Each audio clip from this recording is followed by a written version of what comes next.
Séance 1. Le marché de l'assurance maritime section 1. Histoire de l'assurance maritime 1. La naissance de l'assurance maritime. L'assurance maritime a été créée dès l'Antiquité dans le but de se procurer la sécurité nécessaire au commerce. Ce sont les périls de la mer qui ont révélé aux hommes la nécessité d'une assurance mutuelle. Cette assurance s'appelait alors le prêt à la grosse aventure. Le prêt à la grosse aventure est une convention au terme de laquelle en cas de fortune de mer l'emprunteur était dispensé du remboursement de la somme qu'il avait prêtée. Si le navire et la cargaison arrivaient à destination, il y avait remboursement de cette somme et un profit. Ce type de convention a été utilisé pendant très longtemps au XIe siècle. Le droit romain et le droit canon se mêlent de l'assurance maritime et considèrent que le prêt à la grosse aventure a un caractère usuraire et l'ont interdit. Cependant, les marchands qui avaient besoin de sécurité ont contourné cette interdiction. Seront alors établis des prétendus contrats de vente dans lesquels la personne s'engageait à payer le prix seulement en cas d'avarie. Dans le cas contraire, la vente était annulée et le prétendu acheteur versait une prime. Ces conventions de vente étaient de véritables contrats d'assurance. Au 12, les rôles d'Oléron opèrent une première codification des mécanismes de l'assurance. La plus ancienne police maritime retrouvée date de 1329. La codification des règles d'assurance s'accélère à la fin du XIVe siècle grâce au guidon de la mer, rédigé par les commerçants rouennais. Au XVI, la codification continue avec l'ordonnance de la marine 1681, initiée par Colbert. Elle aura une influence profonde sur de nombreuses législations étrangères. L'expansion maritime de l'Angleterre sous Élisabeth y a fait de Londres le pôle du rayonnement principal de l'assurance maritime. Mais malgré l'influence londonienne, l'assurance française préserve son particularisme de par sa clarté. Enfin au XX et XXe, le rôle économique de l'assurance se développe énormément et le métier d'assureur devient un métier à part entière. 2. L'historique des lois et des cercles d'assurance sont créés en Italie et en France. Sont nées ensuite les compagnies générales. Mais des lois républicaines ont interdit les coalitions entraînant ainsi un déclin de ces coalitions, excepté pour les lois. Les lois étaient un cercle d'affaires dans un café. Des riches particuliers se réunissaient pour signer des documents en relation avec le maritime. Quand l'or est mort, le cercle a continué. En 1871, ils sont devenus une véritable société. À l'époque, ils fournissaient des locaux et services susceptibles d'aider des capitaines de navires ou les marchands. Section 2. Organisation et fonctionnement du marché. Depuis 2007, tout intermédiaire d'assurance doit être immatriculé et inscrit sur un registre appelé ORIA.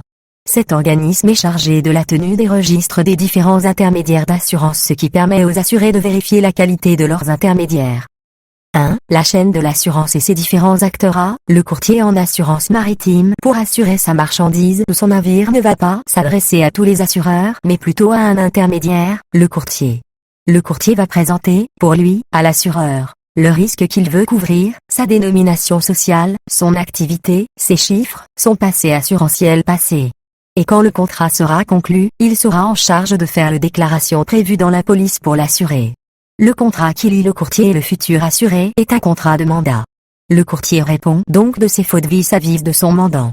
Il est aussi investi d'une obligation de conseil et d'information vis-à-vis de son client. Le manquement le plus reproché est le défaut de conseil. Les courtiers en assurance maritime bénéficiaient d'un monopole avant qui a été supprimé en 1978. B. L'agent de compagnie. L'agent de compagnie agit comme mandataire de la compagnie d'assurance. Le contrat de mandat définit les risques que l'agent est habilité à souscrire, les modalités de ses missions, les plafonds des engagements des compagnies représentées, son salaire. L'agent s'engage pour les risques qu'il souscrit et répond de ses fautes vis-à-vis de son mandant. Ces mandataires sont des intermédiaires qui ont l'obligation de donner des informations et des conseils. Avant la conclusion du contrat, l'intermédiaire doit communiquer de façon claire et précise certaines informations comme nom, dénomination professionnelle, numéro d'immatriculation, s'il détient des droits dans le capital d'une entreprise d'assurance. Ces informations doivent être posées par écrit. Cela permet au client de connaître l'étendue du contrat de mandat de l'agent et de savoir s'il est en exclusivité ou non avec l'agence. C. La compagnie d'assurance. Le rôle de l'appériteur. La compagnie d'assurance porte le risque. En assurance maritime, il n'est pas rare de trouver plusieurs assureurs qui prennent en charge une partie d'un même risque sans solidarité des assureurs entre eux. C'est le principe de la coassurance. L'opération va être dirigée par une compagnie leader, la compagnie appéritis. Cette compagnie va décider du tarif mis sur la flotte et les autres assureurs suivent au même tarif en général. Forme sociale des compagnies. L'activité d'assurance peut être exercée sous forme commerciale, SA, ou sous forme civile, mutuelle. Contrôle de l'État. L'État contrôle si les compagnies d'assurance sont bien habilitées à exercer cette activité, CFORIA, mais s'assure aussi qu'elles soient solvables, contrôle financier. Ces compagnies doivent garantir d'avoir l'argent pour payer en cas de sinistre, provision technique. Ce contrôle est opéré par l'Autorité de contrôle prudentiel et de résolution, ACPF. Notation des compagnies d'assurance.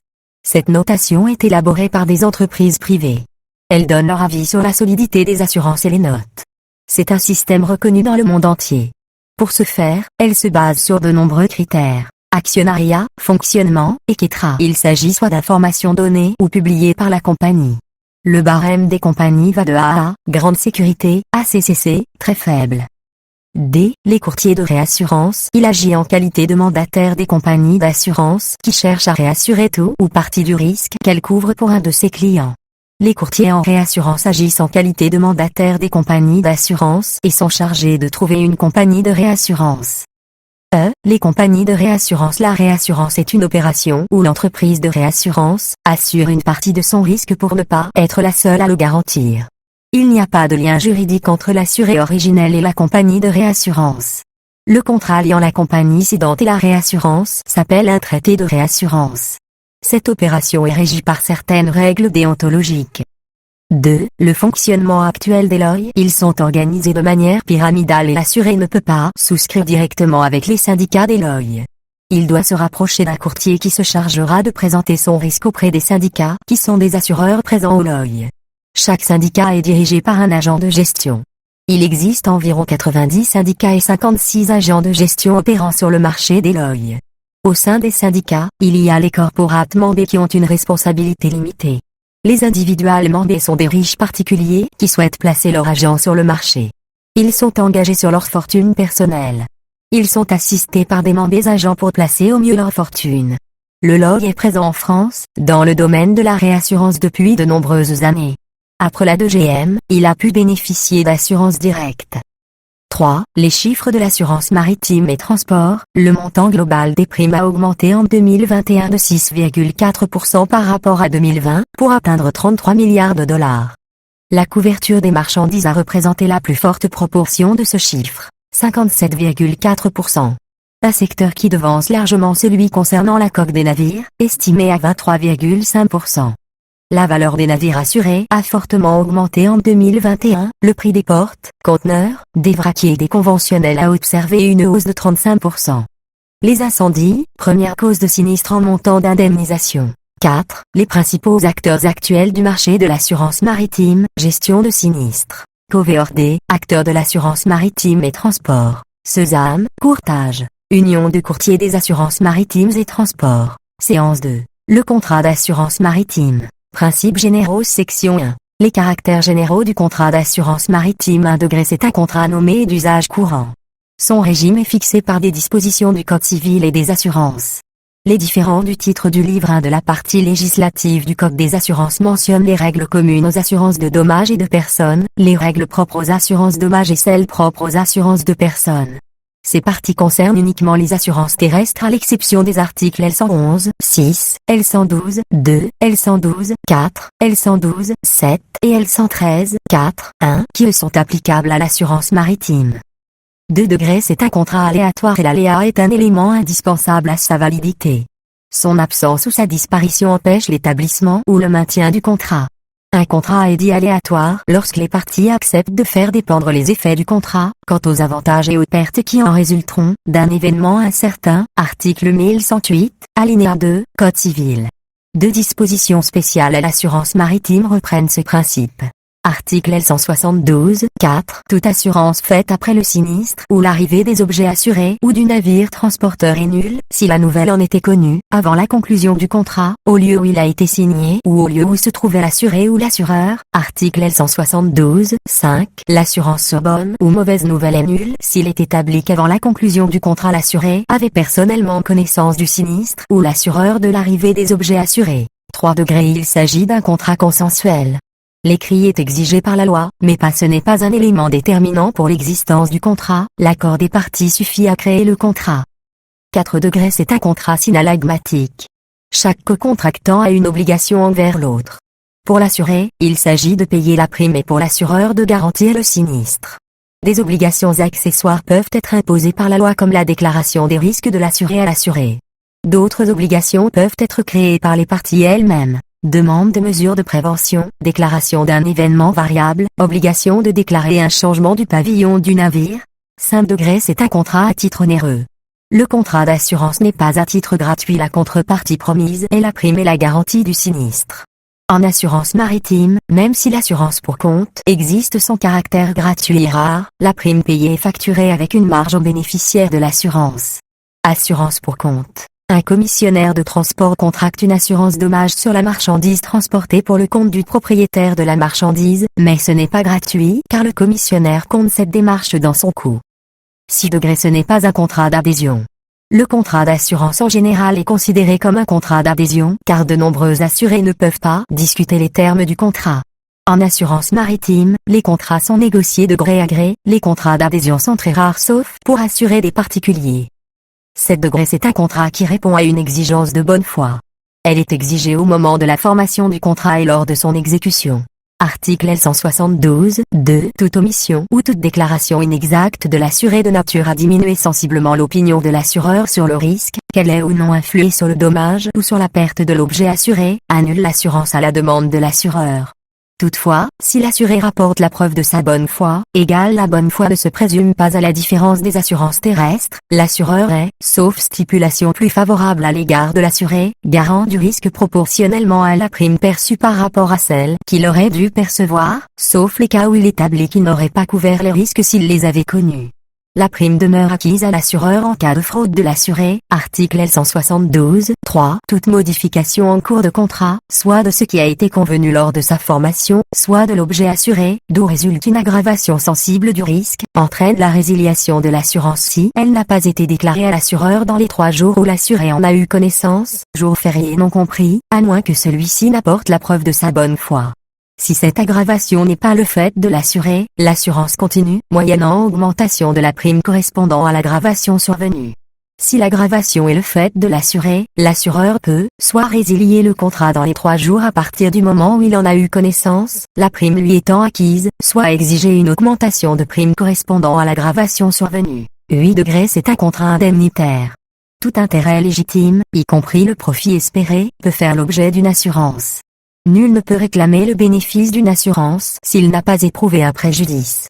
Article L171.3 du Code des assurances. 9 degrés. C'est un contrat d'assurance dont l'objet est maritime. Les valeurs qui sont assurées doivent être exposées à une fortune de mer, égale risque encouru du fait de la navigation maritime. S'il n'y a pas de fortune de mer, le risque ne sera pas couvert. L'assurance maritime est donc l'assurance du corps du navire, des marchandises, égale faculté, dont la garantie est donnée si l'avarie se vérifie en mer, mais aussi si le sinistre est fluvial ou aérien. Note. Le titre 7, relatif aux assurances maritimes, n'est pas applicable à la navigation de plaisance car les assurances terrestres sont plus adaptées et protectrices. Section 2. L'échange précontractuel. Dans le contrat d'assurance maritime avant la souscription d'une assurance maritime, il y a échange entre le courtier, l'assureur et l'assuré. Le contrat d'assurance devient parfait quand il y a accord sur le risque assuré, les garanties d'assurance, la prime et la prestation de l'assureur en cas de sinistre. 1. Les obligations de l'assureur envers l'assuré. A. L'information. Il existe des informations préalables qui doivent être fournies à l'assuré par l'assureur, notamment sur le risque assuré. En effet, pour les grands risques, le principe est que l'information préalable a une importance fondamentale lors de la souscription compte tenu de sa particularité, l'assuré doit être en mesure de connaître les conditions et toutes les autres informations sont regardées comme grands risques. Ce qui relève des catégories suivantes. Corps de véhicules ferroviaires, aériens, maritimes, lacustres et fluviaux ainsi que la responsabilité civile afférente audits véhicules, les marchandises transportées, les installations d'énergie marine renouvelable, ce qui concerne l'incendie et les éléments naturels, les autres dommages aux biens, la responsabilité civile générale, les pertes pécuniaires diverses, les corps de véhicules terrestres à moteur ainsi que la responsabilité civile, L111.6. Le défaut d'information est sanctionné par l'inopposabilité à l'assuré des clauses restrictives de garantie. B. Le conseil. L'obligation de conseil, si elle n'est pas respectée, engage la responsabilité de la compagnie d'assurance en cas d'inexécution. Depuis 2018, l'assureur doit fournir une fiche IPI. Cette fiche doit reprendre le type de contrat, les garanties, ce qui n'est pas garanti, les obligations de l'assuré, et en définitive chaque page doit être signée et datée par l'éventuel assureur, article L112, alinéa 2 du Code des assurances. L'assureur maritime est exonéré de cette fiche d'information en qui concerne la couverture de grands risques mais pas exonéré du principe de loyauté. 2. Les obligations de l'assuré envers l'assureur. Pour apprécier le risque, conditions, prix, que l'assureur va prendre en charge, l'assuré doit informer l'assureur et faire preuve de bonne foi. Dans la pratique, l'assureur éclaire l'assuré en lui donnant une proposition d'assurance. L'assuré la remplit avec une intention de contracter, toutefois ça ne l'engage pas. L112, al 4, l'assureur va aussi fournir un questionnaire à l'assuré. Le questionnaire est un élément qui n'est pas obligatoire en matière maritime. Si on regarde la jurisprudence, le juge retient que si la question posée à l'assuré était trop large ou inexistante, l'assuré ne pouvait pas être considéré comme fautif. Le formalisme implique que les questions posées par l'assureur interviennent dans la phase précontractuelle, mais en matière maritime, il y a plus de liberté dans les échanges avec l'assuré qu'en matière terrestre.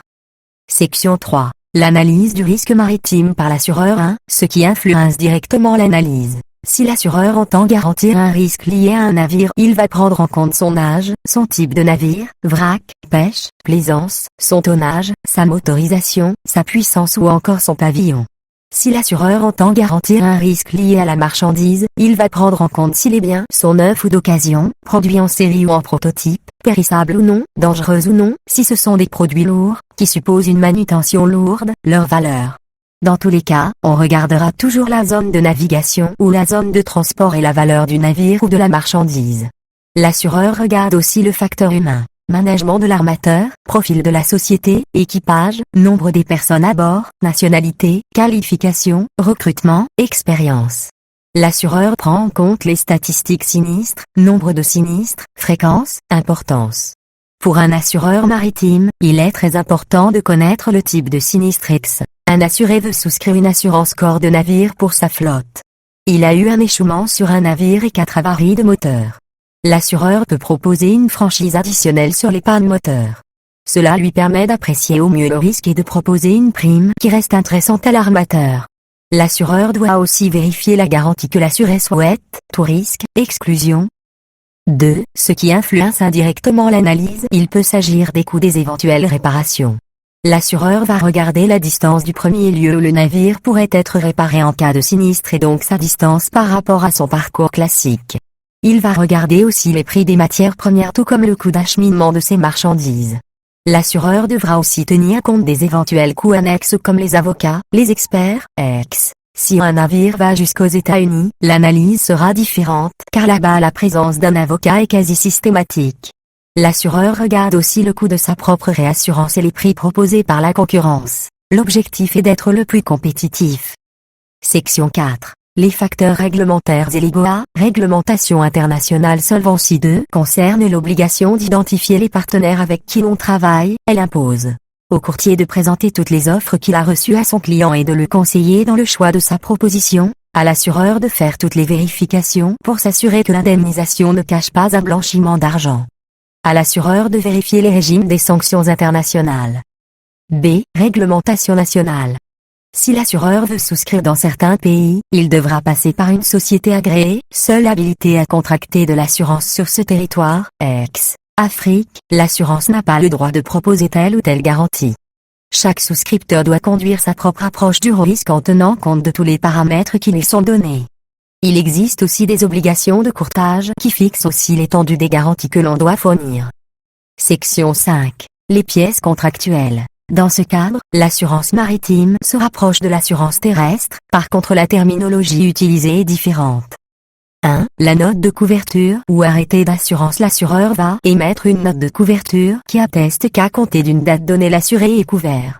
Ce document reprend les éléments essentiels du contrat d'assurance qui est matériellement plus long à émettre, donc cette note permet de fixer rapidement les termes du contrat. 2. La police d'assurance. Le contrat d'assurance porte le nom traditionnel de police d'assurance.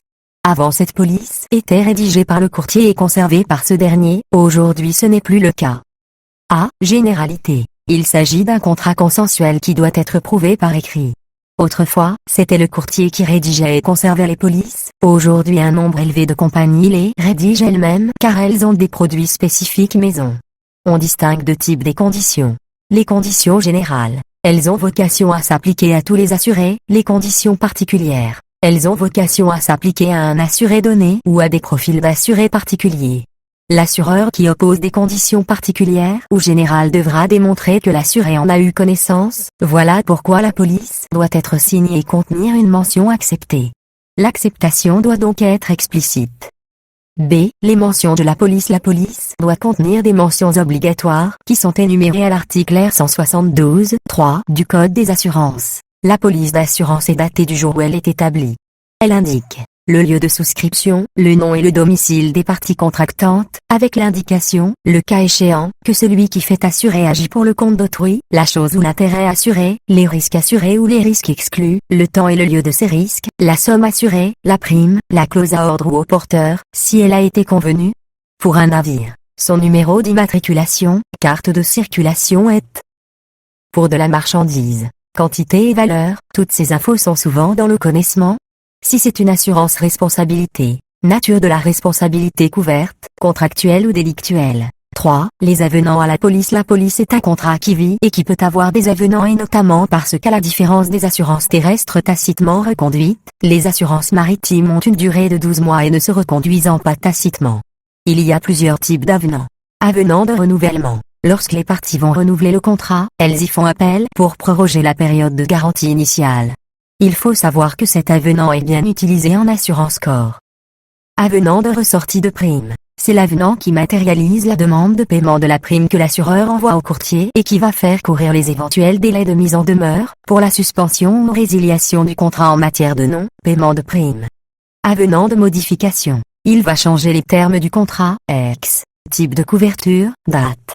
Ce type d'avenant permet d'annexer à la police un nouvel objet assuré. Par exemple, lorsque l'armateur acquiert un nouveau navire, on ne va pas faire une police spéciale, on peut tout simplement ajouter à la police flotte un avenant d'annexion.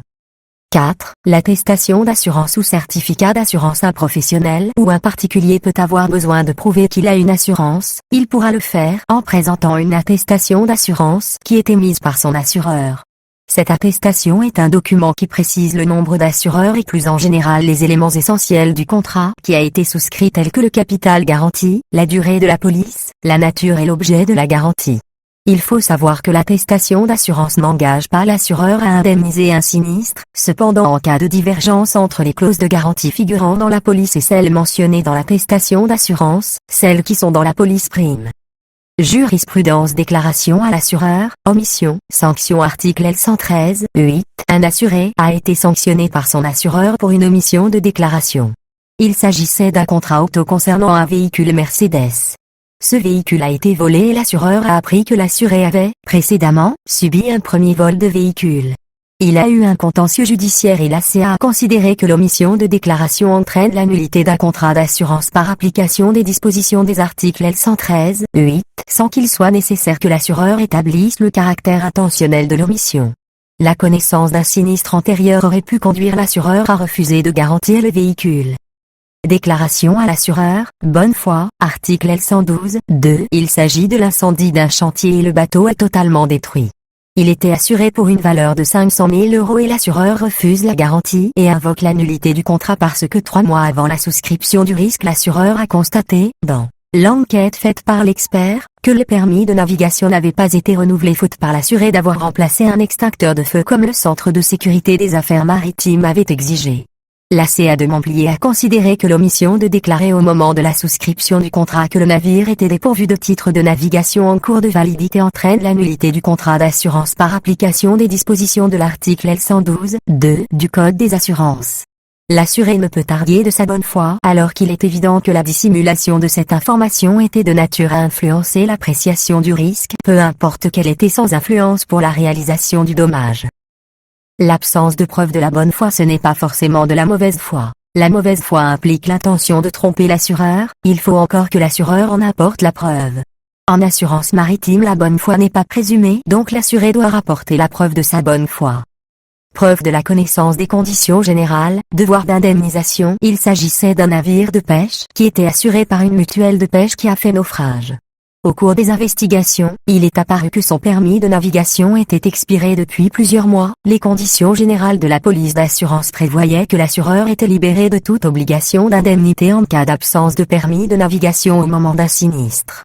Néanmoins, les juges de première instance et d'appel avaient condamné les assureurs à indemniser le sinistre. Les juges avaient estimé que les assureurs ne rapportaient pas la preuve que l'assuré avait bien eu connaissance des conditions générales dans la police. La Cour de cassation a tranché dans le même sens que les juges de première instance, même si les assureurs avaient remis la police en main propre, comme l'assuré n'avait pas signé chaque exemplaire et chaque page, cela n'était pas considéré comme connaissance des conditions générales. Séance 3. Le contrat d'assurance maritime. Obligation de l'assureur. L'assuré dispose de 2 actions pour être indemnisé, énoncées par L172-24 du Code des assurances. Les dommages et pertes sont réglés en avarie, sauf faculté pour l'assuré d'opter pour le délaissement dans les cas déterminés par la loi ou par la convention.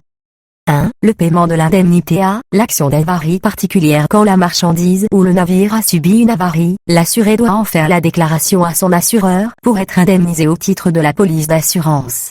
Il doit prouver l'existence d'un sinistre. C'est un fait qui peut être établi par tout moyen: journal de bord, port de mer, déclaration de vol, prouver qu'il était bien en risque quand le sinistre s'est produit. Si l'assureur ne veut pas remplir son obligation d'indemnisation, l'assuré doit prouver que le sinistre s'est bien produit pendant la période de garantie ou qu'il rentre bien dans les garanties prévues. S'il ne s'agit pas d'une assurance tout risque, l'assuré doit prouver que le dommage qu'il subit résulte bien d'un risque couvert par l'assurance. Basculement. Preuve. Prouver qu'il a un intérêt sur la chose assurée. Il doit prouver que les marchandises étaient bien à bord, connaissement, et pour un dommage au navire, il doit apporter la preuve de l'acte de francisation. Le délai de règlement du sinistre est prévu dans la police, 30 jours après remise complète des pièces justificatives. Le document d'indemnisation qui prouve l'intention de l'assureur de régler le sinistre s'appelle le dispatch. L173-11, Code des assurances. Dans le règlement d'avarie, l'assureur ne rembourse que le coût de remplacement de la pièce ou de la marchandise. B. L'action en délaissement. Cette action est exclusive de la première action. C'est soit l'une soit l'autre. C'est une institution propre à l'assurance maritime, possible dans des cas bien précis. Perte totale du navire ou des marchandises, réparation d'avarie à la charge des assureurs dont le montant est calculé conformément au règlement d'avarie particulière.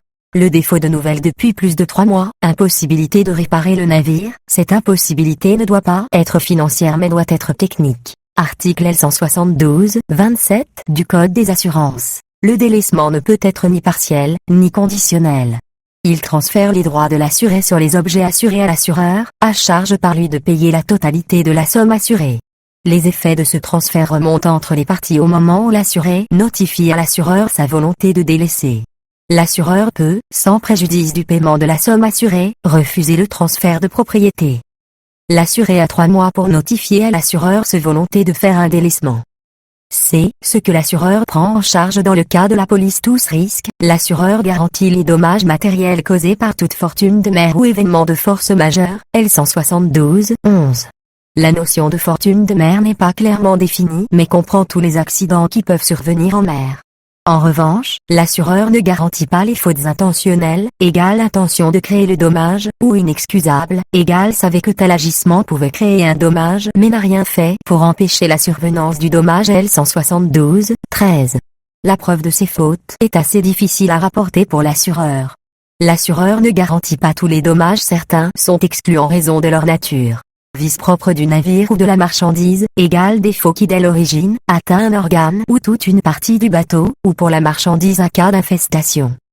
Toutefois, il assure les conséquences résultant d'un vice caché, donc pas le vice lui-même, uniquement les conséquences. Pièce défaillante entraîne un accident, couvre les réparations mais pas le prix du remplacement de la pièce, perte immatérielle. Chômage, retard, différence de cours, amende, mise sous séquestre, mesures sanitaires, blocus, confiscation. Dans la police de base, on retrouve une mention indiquant que l'assureur ne garantit pas d'autres types d'événements cités à L172-16.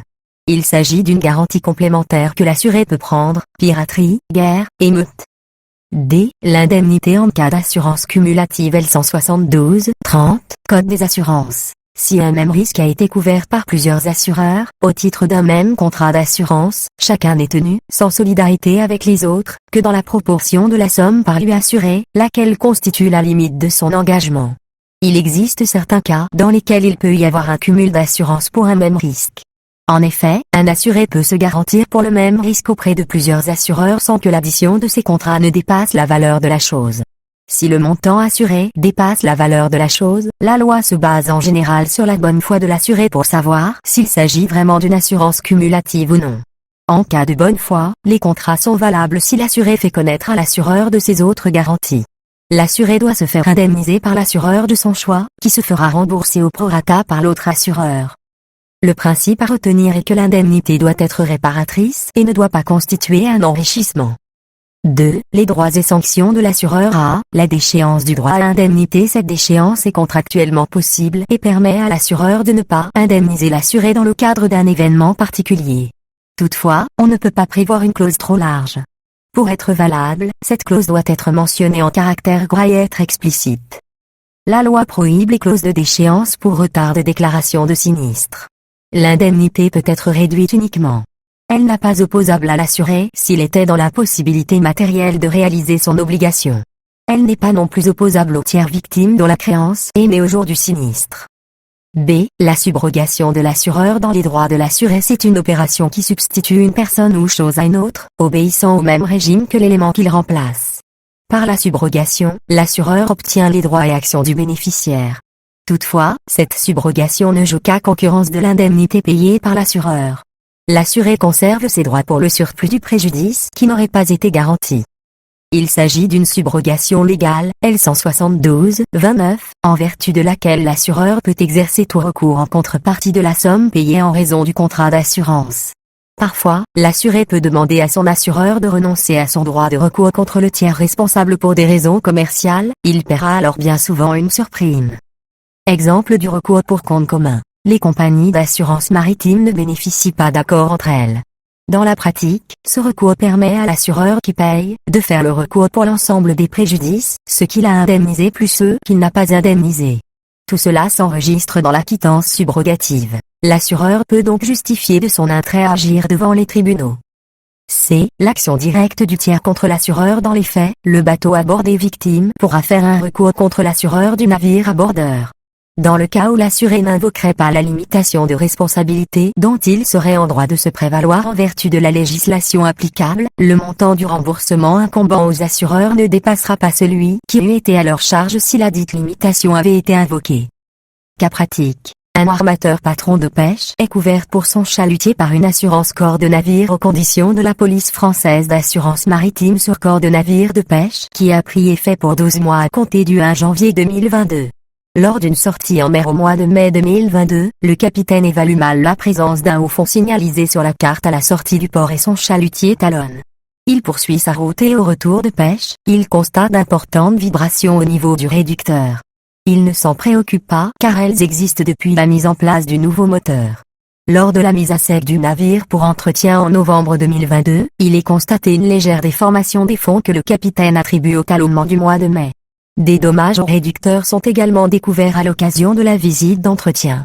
L'expert intervenu pour l'assurance conclut à un vice de conception du réducteur et recommande la mise en cause du constructeur. L'armateur déclare aussitôt les dommages à son assureur et demande un règlement du sinistre suite à la réparation de la tôle de fond et du réducteur.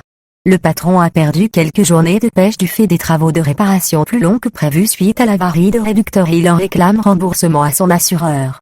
L'assureur lui oppose un refus de prise en charge de son sinistre car une clause du contrat prévoit une déchéance du droit à indemnité pour toute déclaration qui serait portée tardivement à la connaissance de l'assureur.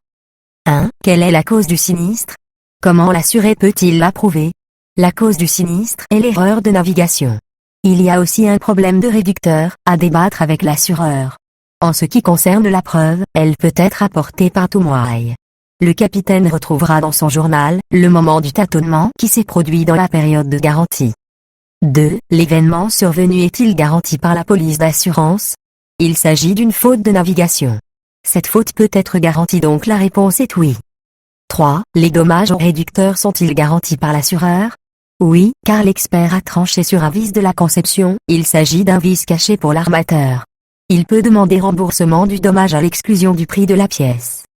4. Les pertes de pêche sont-elles garanties par l'assureur? Non, il s'agit d'un préjudice immatériel. 5. Quelle action en indemnisation est ouverte à l'assuré en vertu du contrat d'assurance maritime?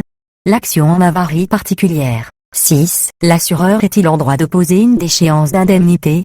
La clause de déchéance est normalement prohibée, sauf préjudice de l'assureur.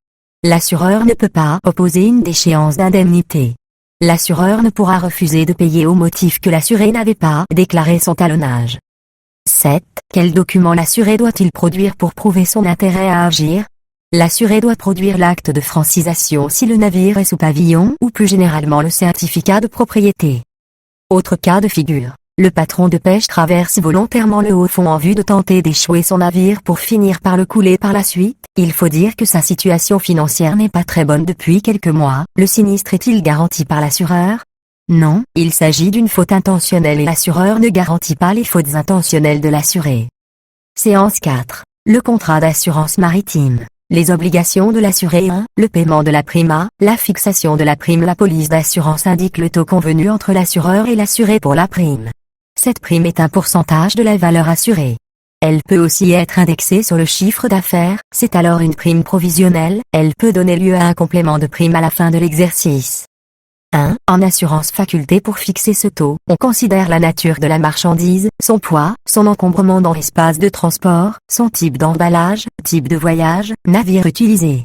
On considère aussi l'étendue de l'assurance, les mesures de prévention adoptées par l'assuré, la sinistralité de l'année présente. 2. En assurance corps, il s'agit en général d'une prime forfaitaire. Pour fixer le montant de la prime, on considère le type de navire, son expérience et la notoriété de l'armement, la qualité de la flotte, son pavillon, son équipage et sa formation, les hommes de navigation, la sinistralité sur l'année présente. On prend aussi en compte si l'assurance prend en charge tout ou partie du risque. La prime peut être assortie de surprime si une extension est apportée à la police, ex. Prolongation de la durée du voyage. B. Le règlement de la prime 1. Les conditions de paiement de la prime. La prime est payable à l'assureur dans la monnaie convenue au contrat. Elle est exigible au comptant dès la prise en charge des risques, cependant même si elle n'est pas payée, le contrat commence. Le fait de ne pas la payer est donc sans influence sur la garantie. L'assureur peut autoriser l'assuré à la payer en plusieurs fois. Ils peuvent convenir ensemble d'un paiement mensuel, trimestriel. 2. Les sanctions en cas de non-paiement de la prime A. La compensation avec les sinistres dus. La compensation permet l'extinction de dettes réciproques jusqu'à concurrence de la plus faible. Elle est possible quand les dettes sont certaines, liquides et exigibles. Ainsi, pour qu'une compensation soit mise en place, il faut que le sinistre soit dû. L'assuré peut demander à bénéficier d'une compensation s'il est dans son droit. En revanche, il ne peut pas y être forcé par l'assureur. La compensation n'est pas opposable à un assureur qui doit indemniser un tiers car la créance d'un tiers ne peut pas compenser la dette que l'assuré a envers son assureur. La déclaration de sinistre ne peut pas justifier la liquidité de la créance car on ne sait pas combien il vaut à ce moment-là. De même, si l'assuré n'a pas payé sa prime en 2023 mais que l'assureur lui doit un sinistre en 2022, on ne peut pas compenser car l'assuré a versé prime en 2022, créance pas réciproque. Mais ceci reste un principe, en pratique si assuré est d'accord c'est bon. B. La suspension de la couverture des risques L172-20, Code des assurances. Le défaut de paiement d'une prime permet à l'assureur soit de suspendre l'assurance, soit d'en demander la résiliation. La suspension ou la résiliation ne prend effet que 8 jours après l'envoi à l'assuré par lettre recommandée d'une mise en demeure de payer. S'il y a suspension de la couverture, l'assureur ne sera pas garant du risque sur cette période. 2. La déclaration du risque A. La déclaration initiale article L172-2, Code des assurances. Toute omission ou toute déclaration inexacte de l'assuré de nature à diminuer sensiblement l'opinion de l'assureur sur le risque, qu'elle ait ou non influé sur le dommage ou sur la perte de l'objet assuré, annule l'assurance à la demande de l'assureur. Toutefois, si l'assuré rapporte la preuve de sa bonne foi, l'assureur est, sauf stipulation plus favorable à l'égard de l'assuré, garant du risque proportionnellement à la prime perçue par rapport à celle qu'il aurait dû percevoir, sauf les cas où il établit qu'il n'aurait pas couvert les risques s'il les avait connus. Pour le guider dans sa déclaration, l'assuré doit répondre aux questions qui lui sont posées par l'assureur.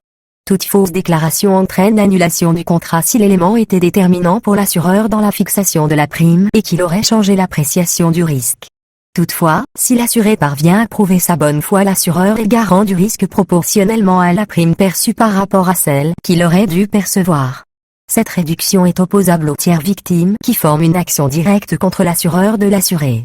C'est donc à l'assureur de prouver l'éventuelle mauvaise foi et l'incidence sur l'appréciation du risque. Si l'assuré ignorait le fait non déclaré, il n'encourt aucune sanction. B. L'aggravation du risque en cours de contrat. Article L172-3, Code des assurances. Toute modification en cours de contrat, soit de ce qui a été convenu lors de sa formation, soit de l'objet assuré, d'où résulte une aggravation sensible du risque, entraîne la résiliation de l'assurance si elle n'a pas été déclarée à l'assureur dans les 3 jours où l'assuré en a eu connaissance, jours fériés non compris, à moins que celui-ci n'apporte la preuve de sa bonne foi, auquel cas il est fait application des dispositions du 2e alinéa de l'article L172-2. Si cette aggravation n'est pas le fait de l'assuré, l'assurance continue, moyennant augmentation de la prime correspondant à l'aggravation survenue.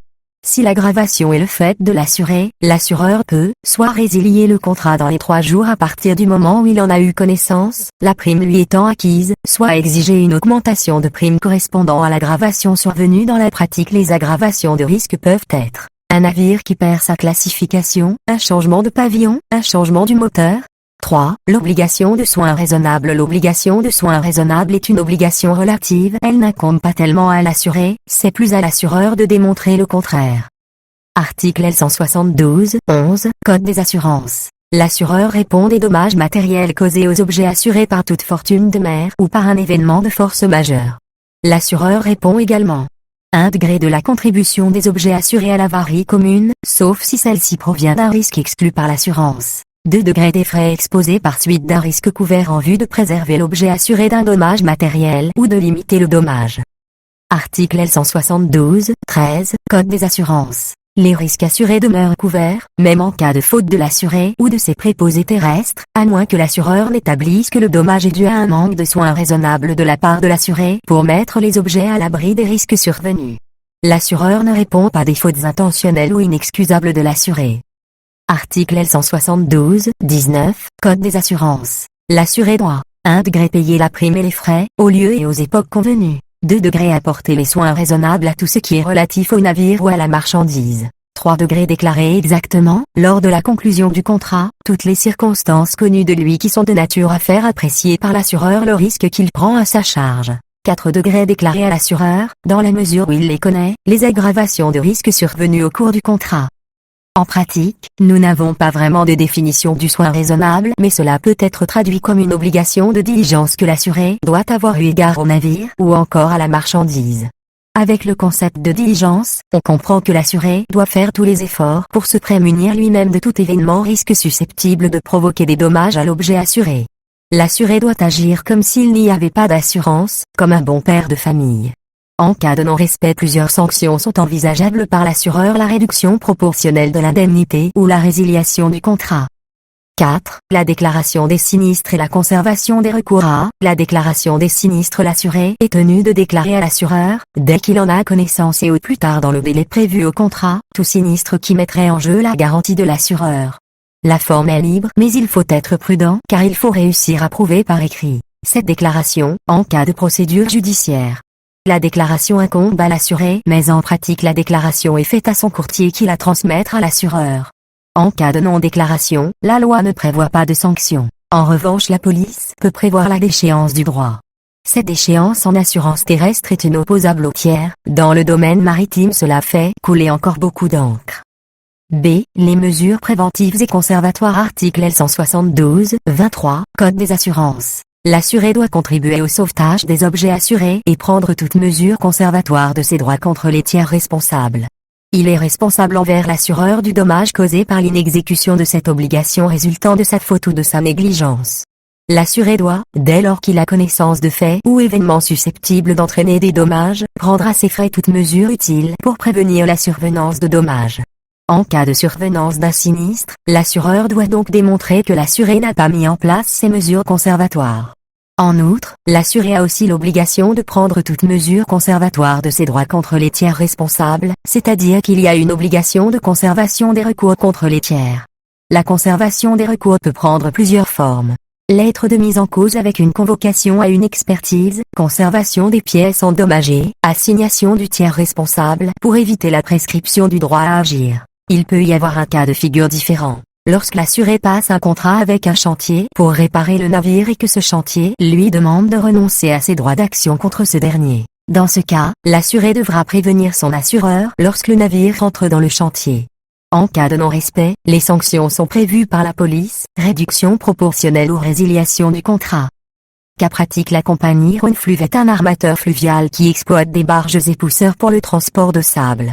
Sa barge non motorisée Sablia 21 est garantie par une assurance corps de bateau de navigation intérieure aux conditions tous risques du 1 janvier 2022 au 31 décembre 2022.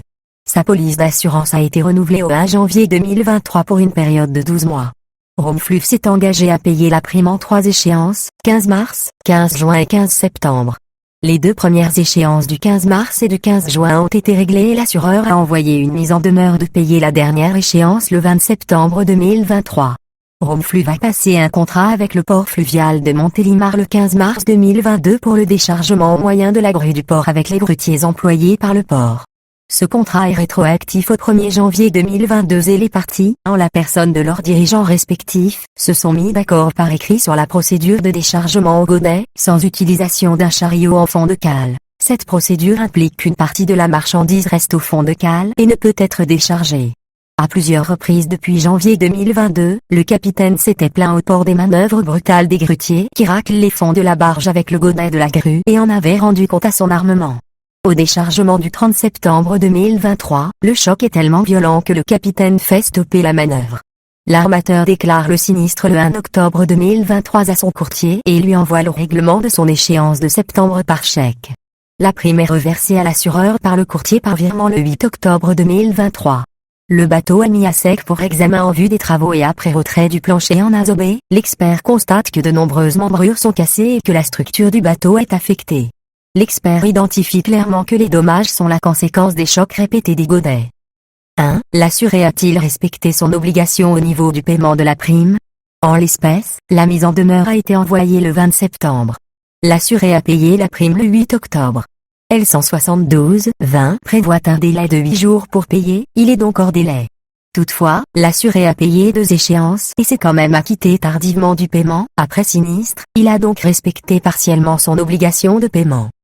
2. L'assureur est-il en droit d'annuler la police pour non-paiement de la prime? Non, il peut juste la suspendre pour la période de non-paiement car l'assuré a in fine payé sa prime. Il peut aussi envisager résiliation mais pas d'annulation. 3. L'assureur est-il garant du sinistre du 30 septembre 2023?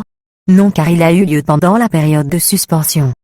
4. Comment qualifieriez-vous l'attitude de l'assuré dans l'exploitation du bateau? On peut dire qu'il y a un manque de soins raisonnable. 5. Quelles sanctions l'assureur est-il en droit d'opposer à l'assuré du fait de son attitude? Vu qu'il y a aggravation du risque, OL peut opposer une réduction proportionnelle de l'indemnité ou résiliation du contrat. En pratique, la résolution est assez sévère.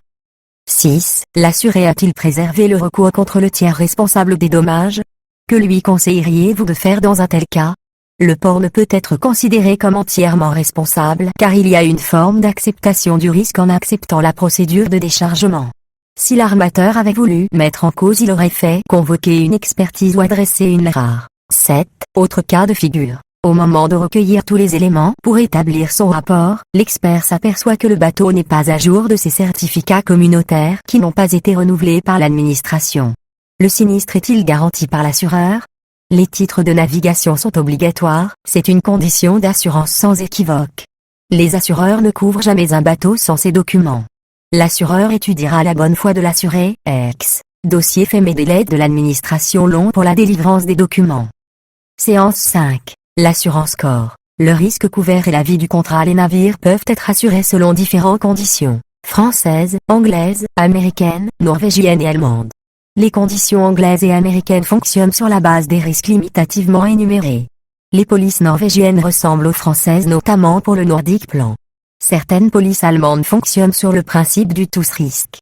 Ces assurances corps comportent 3 volets.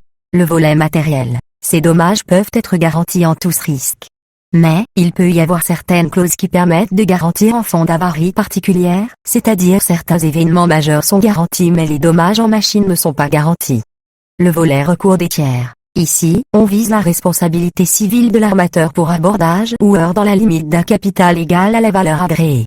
Cela existe aussi dans les polices anglo-saxonnes, on ne parle pas d'assureur corps mais plutôt de pays club. Le volet autres dommages. On vise ici la contribution aux avaries communes, les assistances, les dépenses raisonnablement engagées pour sauver le navire, les frais de justice et de procédure. Pour chaque volet, on retrouve la mention dans la limite du capital égale à la valeur agréée. 1. Les risques couverts par le contrat d'assurance corps. Le principe de garantie est celui du tous risques. La présente police a pour objet la garantie des dommages, des pertes, des recours de tiers et des dépenses résultant de fortune de mer et d'accidents qui arrivent au navire assuré. A. Les dommages causés au navire. Le contrat d'assurance couvre les dommages matériels faits au navire et à tous ses accessoires, pièces détachées, soutes, lubrifiants, approvisionnement. B. Les recours de tiers. Le contrat d'assurance corps couvre la responsabilité du navire uniquement pour l'abordage et le heurt. Les risques des tiers sont couverts à 100%. C. La contribution du navire aux avaries communes et indemnités d'assistance. Le contrat d'assurance couvre les frais de procédure et de justice engagés avec l'accord de l'assuré par l'assureur. Note. L'engagement des assureurs pour l'ensemble des garanties est limité à 2 fois le capital de la valeur assurée au titre du contrat. 2. Le fonctionnement du contrat d'assurance sur corps. A. L'avis du contrat. 1. La souscription. Détermination de la valeur agréée. La valeur agréée sert d'assiette pour le calcul de la prime. La valeur vénale est la valeur marchande du bien juste avant d'être assuré. Cette valeur tient compte de la vétusté du bien. On dit que la valeur est agréée car elle est convenue par les parties et ne peut pas être remise en cause. Elle est déterminée par un expert. Cette valeur peut correspondre à la valeur vénale mais aussi à la valeur de remplacement. En cas de sinistre, l'assuré aura droit à la valeur de son bien sans dépréciation. Les limites de la valeur agréée sont les cas de fraude. Si l'assureur démontre la fraude, dans ce cas il n'y a pas de remboursement, il ne paiera qu'un certain pourcentage de la valeur agréée. Pour les navires de plaisance, la police prédit la valeur agréée, il appartient à l'assureur de démontrer que la valeur du bien est inférieure à la valeur agréée. Note. La pratique de la valeur agréée a fait couler beaucoup d'encre en doctrine car elle va à l'encontre du principe de l'indemnité. 2. Le type de contrat. Au voyage ou à durée. Le contrat d'assurance maritime peut être contracté par un voyage déterminé ou pour plusieurs voyages. Le navire est couvert du début du chargement jusqu'à la fin.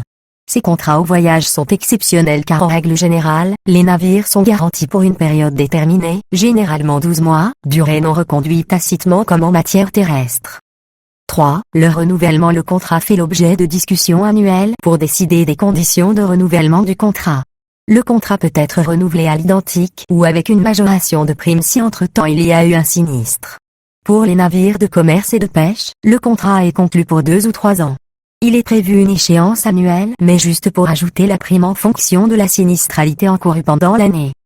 4. La fin du contrat. Annulation et résiliation, nullité. En cas d'inexécution des obligations, déclaration, hypothèque maritime au moment de la signature de la police et pendant la durée de celle-ci, lorsque le sinistre a eu lieu avant la conclusion du contrat, L172, 4 du Code des assurances.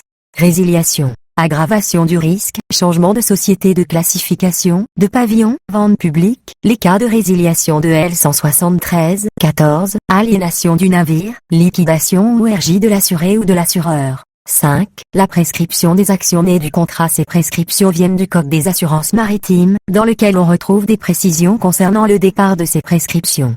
La prescription est interrompue par des causes ordinaires d'interruption.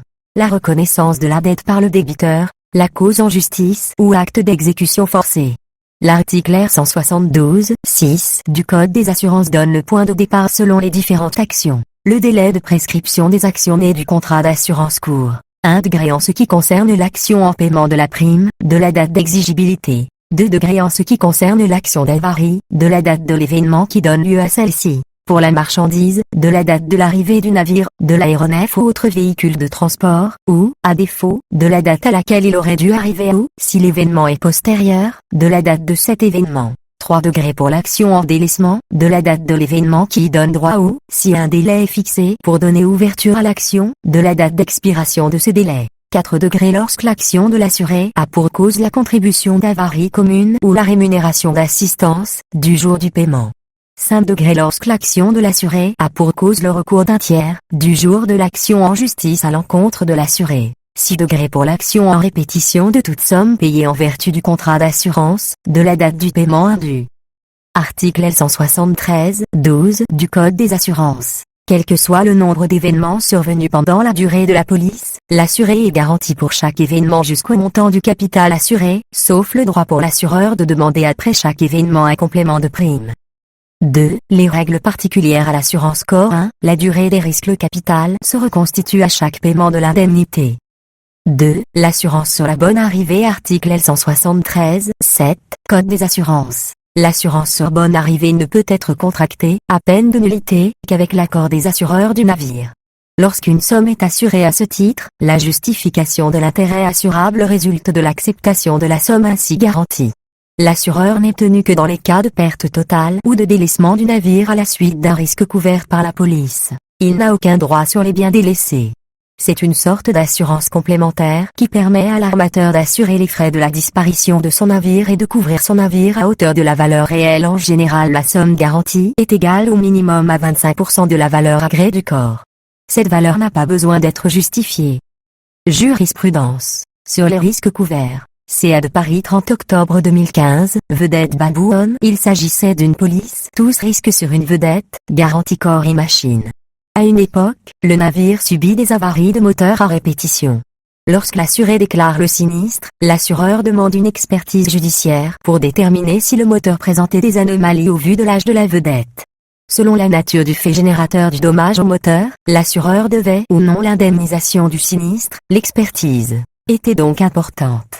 Les juges du fond ont considéré que l'assureur devait sa garantie. Cette décision a été très critiquée par le DMF qui considérait que les juges avaient méconnu les dispositions du Code des assurances maritimes et notamment l'article L172, 11. Sur l'annulation de la police d'assurance pour omission dans la déclaration. CA de Montpellier 30 juin 2015, chalutier Jessica Lucie. Un navire de pêche, 3 mois avant la prise d'effet de son contrat d'assurance, avait eu une visite du centre de sécurité qui lui recommandait le remplacement d'une pièce. Quelques mois après, il fait naufrage pour un problème imputable à défaut dans le moteur. Cette affaire a fait l'objet d'une enquête approfondie. L'assureur a refusé d'indemniser au motif que le contrat était nul car il considérait que l'assuré n'avait pas donné tous les éléments nécessaires à la formation réelle du contrat. L'assuré ne peut arguer de sa bonne foi alors que son action était évidente qu'il s'agissait de détourner la prime. Sur la valeur agréée et le principe indemnitaire. CIV. 1. 24 février 2004, CGU courtage contre Vacandre. Un voilier est détruit par l'incendie, l'assuré est assigné par rapport à la valeur agréée stipulée sur le contrat. La Cour d'appel a fixé l'indemnité sur la base de la valeur agréée. La charge de la preuve d'une valeur inférieure pèse sur l'assureur, inversion de charge de preuve, qui n'apportait pas suffisamment d'éléments pour aller en ce sens. Sur la prescription biennale en matière de sinistre RC, CIV. 2. 3 septembre 2009 L114, 1. L'action découlant du contrat d'assurance se prescrit de 2 ans à compter de l'événement qui lui donne naissance. Cependant, si l'action de l'assuré contre son assureur trouve sa source dans un recours exercé par un tiers, alors ce délai court à partir de la date d'action en justice du tiers. Dans l'espèce, on se demande si l'assignation en justice en vue de nommer un expert est un recours en justice au sens de L114, 1. La réponse est oui, les 2 ans courent à partir de cette assignation. Les juges rappellent également que l'assureur est tenu de rappeler les causes d'interruption de cette prescription. Séance 6. L'indemnisation en assurance corps 1. L'expert maritime A. Qui est-il? La profession a constaté un déficit de qualification. Des formations ont donc été mises en place par des professionnels et des associations. Il s'agit d'une diplôme qui prépare à la reconversion des professionnels navigants qui ont déjà acquis une compétence significative dans le domaine de la mer.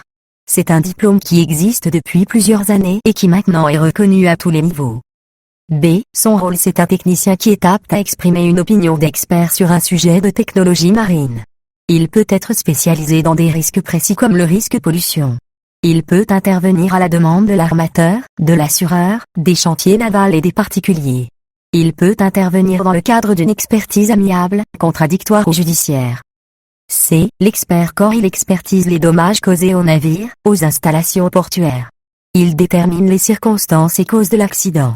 Il a pour mission d'évaluer le montant des dommages sur les navires, l'environnement marin, en IA, incendies, accidents et risques divers. Les experts donnent leur avis sur l'application du contrat d'assurance.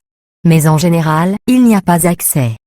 2. Les actions en indemnisation A. L'avarie particulière. Il n'est admis dans les règlements d'avarie particulière que le coût des remplacements et réparations reconnus nécessaires par les experts pour remettre le navire en bon état de navigabilité.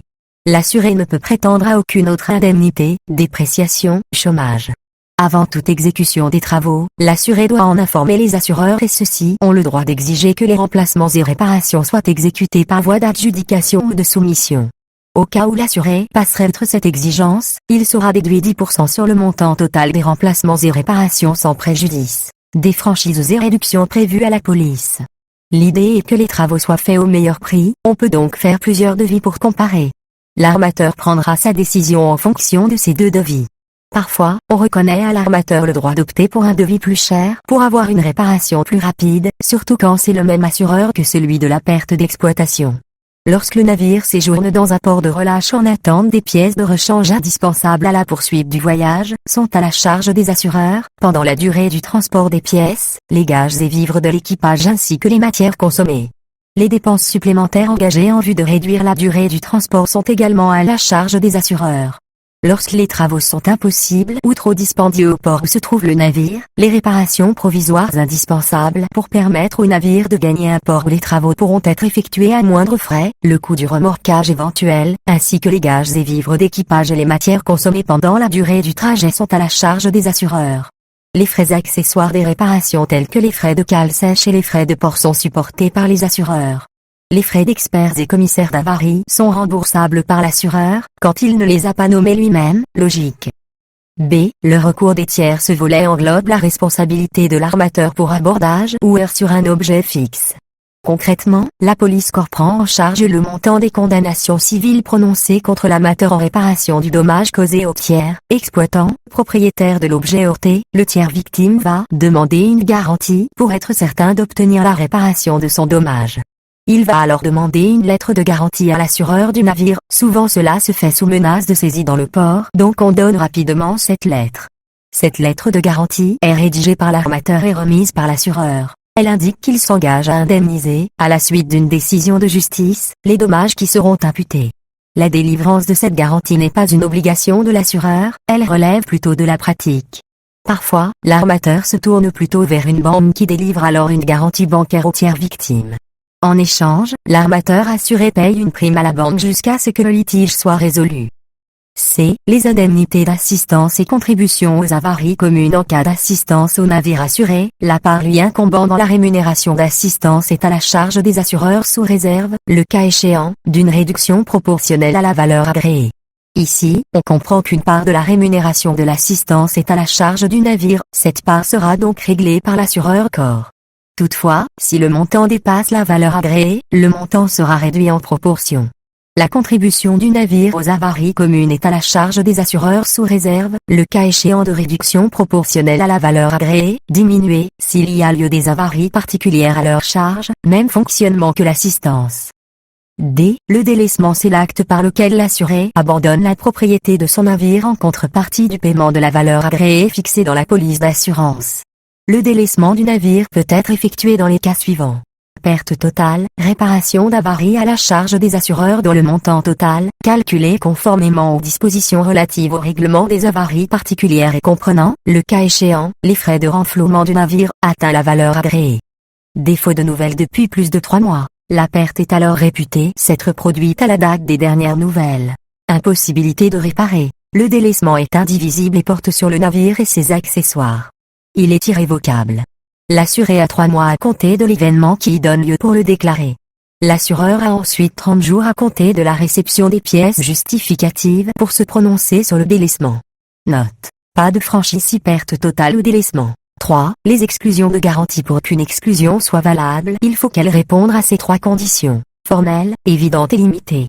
Exemple. Dommage ou perte résultant de blocus, saisie, vice propre, vétusté, retirement, guerre civile, dommage corporel. Article 3 de la police assurance maritime sur corps de tout navire.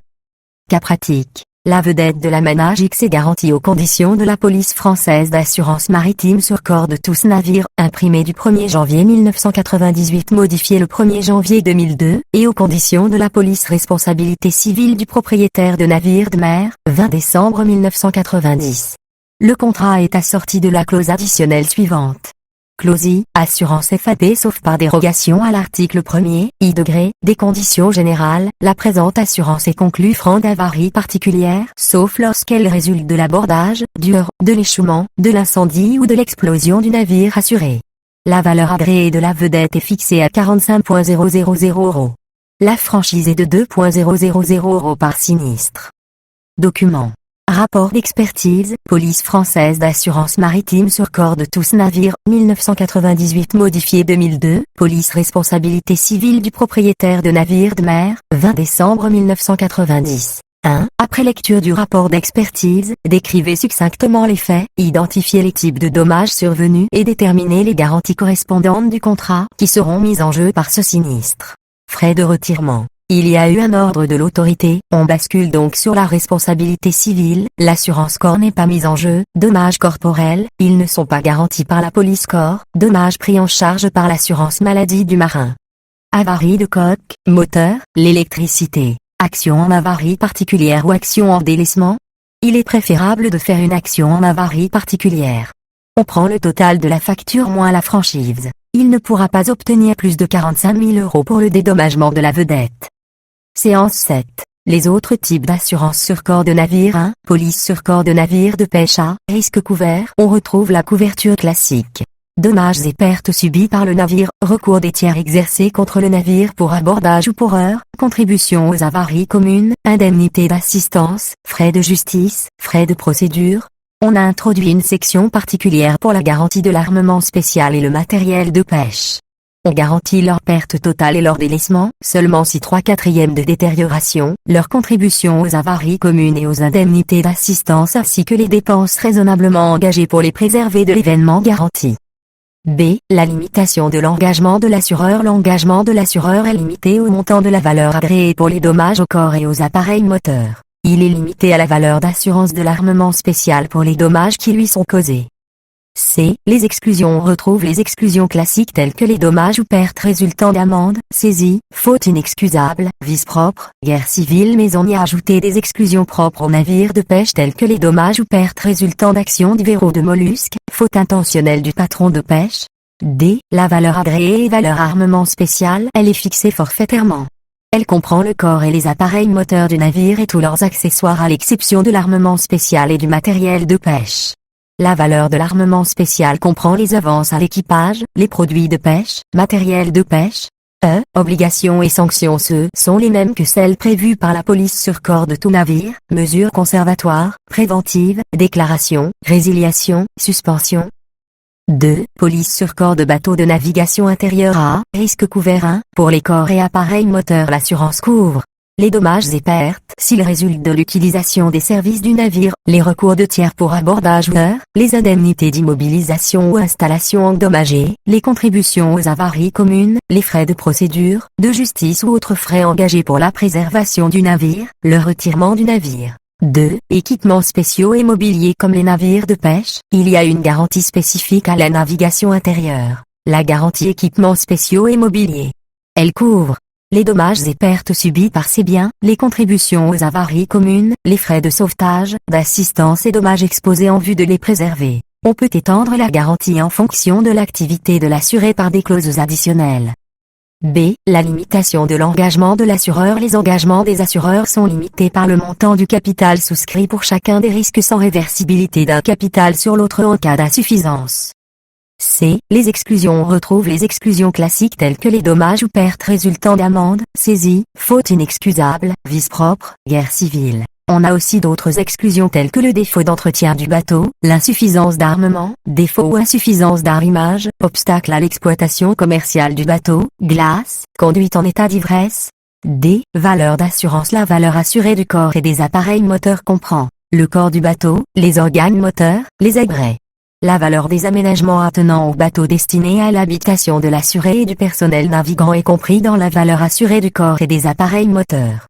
La valeur assurée des équipements spéciaux et du mobilier comprend les équipements, radars, interphones, outillages, véhicules embarqués, mobilier. Règle proportionnelle. Ces valeurs ne sont pas agréées mais vénales. Les valeurs d'assurance doivent être justifiées en cas de sinistre. lorsque les valeurs d'assurance prévues au contrat sont inférieures aux valeurs réelles des biens assurés au jour du sinistre, le assureur ne règle les pertes et avaries qu'au prorata des capitaux garantis. C'est la règle de proportionnalité, calcul véritable valeur assurée. Obligations et sanctions sont les mêmes que celles prévues par la police sur corps de tout navire, mesures conservatoires, préventives, déclaration, résiliation, suspension. 3. Police sur corps de navire en construction. A. Risque garanti. L'objet de la police est de garantir les dommages qui résultent des accidents et fortunes de mer des navires en construction. La police couvre donc les dommages et pertes subis par le navire, la contribution du navire aux avaries communes, les indemnités d'assistance, frais de procédure et de justice, dépenses raisonnablement exposées en vue de préserver le navire. Il existe aussi des garanties spécifiques pour les dommages et pertes qui arrivent aux matériaux, machines, pièces mécaniques, moteurs destinés au navire. Les pertes et manquants résultant de vol total ou partiel lorsque des traces non équivoques d'effraction ou de bris ont été constatées. Cette police dommages peut être complétée par une assurance responsabilité civile après livraison qui couvre, pendant 2 ans, les conséquences d'une pièce défectueuse ou d'un vice caché. B. Limitation de l'engagement. Les engagements des assureurs, pour l'ensemble des garanties sont limités, par événement, à un montant égal à la valeur agréée. C. Les exclusions. On retrouve les exclusions classiques telles que les dommages ou pertes résultant d'amendes, saisies, faute inexcusable, vice propre, guerre civile. On a des exclusions propres à cette garantie. Faute du personnel de direction, effet direct ou indirect d'explosion, frais de rectification des vices de conception, d'exécution ou de matière. D. Valeur d'assurance. La police doit obligatoirement faire mention de la valeur du navire au début de l'assurance. Elle doit mentionner également la valeur probable en risque dans les opérations de lancement ou de mise à l'eau, ainsi que la valeur finale à la livraison. Ces valeurs successives comprennent indivisément le corps et les appareils moteurs ainsi que tous les accessoires du navire. La valeur finale à la livraison doit correspondre, au minimum, au prix de base fixé au marché de construction. La valeur finale représente la valeur agréée du navire, les parties s'interdisant expressément de la contester aussi longtemps qu'une nouvelle valeur n'aura pas été déterminée par un avenant à la police. Obligations et sanctions sont les mêmes que celles prévues par la police sur corps de tout navire, mesures conservatoires, préventives, déclaration, résiliation, suspension. 4. Particularité des polices sur corps de navire de plaisance. A. Risque garanti. Les risques de la navigation de plaisance sont rattachés au régime de l'assurance terrestre. Les assureurs garantissent les dommages et les pertes matérielles atteignant le bateau assuré, les recours de tiers matériels et corporels, les frais de retirement. Le bateau comprend le corps, le propulseur, les agrès, les équipements spéciaux, le mobilier, les effets et objets personnels ou professionnels. B. Limitation de l'engagement. L'engagement maximum de l'assureur pour le cumul des dommages, des frais et des dépenses ne peut excéder la valeur d'assurance du bateau assuré. C. Les exclusions. On retrouve les exclusions classiques telles que les dommages ou pertes résultant d'amendes, saisies, faute inexcusable, vice propre, guerre civile. On a des exclusions propres à cette garantie. Fait quelconque de l'assuré lorsqu'il est à terre, défaut d'entretien de l'armement, conduite du bateau sans être titulaire d'un permis, conduite en état d'ivresse, objet de valeur. D. La valeur d'assurance. La valeur d'assurance du bateau assuré correspond au capital fixé aux conditions particulières. Les obligations et sanctions sont les mêmes que celles prévues par la police sur corps de tout navire, mesures conservatoires, préventives, déclaration, résiliation, suspension. La différence réside dans le devoir de conseil, de bonne foi et la charge de la preuve qui pèse sur l'assureur. Ainsi, si l'assureur invoque une exclusion de garantie, il doit apporter la preuve que l'assuré en a eu connaissance. C'est ensuite l'assurance responsabilité et autres garanties complémentaires. 1. L'assurance responsabilité du propriétaire du navire. C'est une police qui complète la police corps de navire. Elle est nécessairement adossée à une police corps et ne peut être actionnée que si l'armateur a souscrit à une police corps. A. Risque couvert. Elle a pour objet de garantir les recours, dommages, pertes et préjudices résultant d'événements qui se produisent à bord du navire assuré. Sont garantis les recours pour faits de mort, lésions corporelles ou de maladies exercées contre le navire assuré par des co-contractants ou des tiers, les frais de retirement auxquels l'assuré serait tenu par la décision d'une autorité, la contribution d'avarie commune incombant à la cargaison si aucune disposition légale ou contractuelle ne permette pas d'en recouvrer le montant. La contribution à l'avarie commune pour la part qui ne serait pas à la charge des assureurs sur corps de navire assuré, l'indemnité d'assistance incombant au navire assuré pour le montant qui ne serait pas à la charge des assureurs sur corps, les frais de déroutement uniquement effectués dans le but de sauver toute vie humaine, les dépenses de quarantaine, des affections imposées au navire assuré, les frais de procédure et de justice engagés à la suite d'un recours garanti ou raisonnablement exposé en vue de préserver le navire, les amendes, contraventions et pénalités infligées à l'assuré, en dehors du territoire français. B. Limitation de responsabilité. Les engagements des assureurs pour l'ensemble des garanties sont limités par événement au montant fixé aux conditions particulières.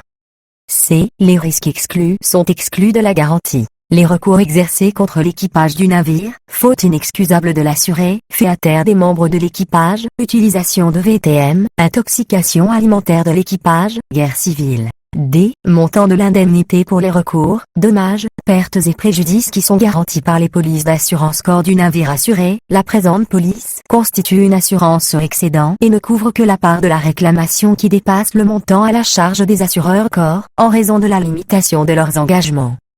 E. Obligations et sanctions. Ce sont les mêmes que celles prévues par la police sur corps de tout navire, mesures conservatoires, préventives, déclaration, résiliation, suspension.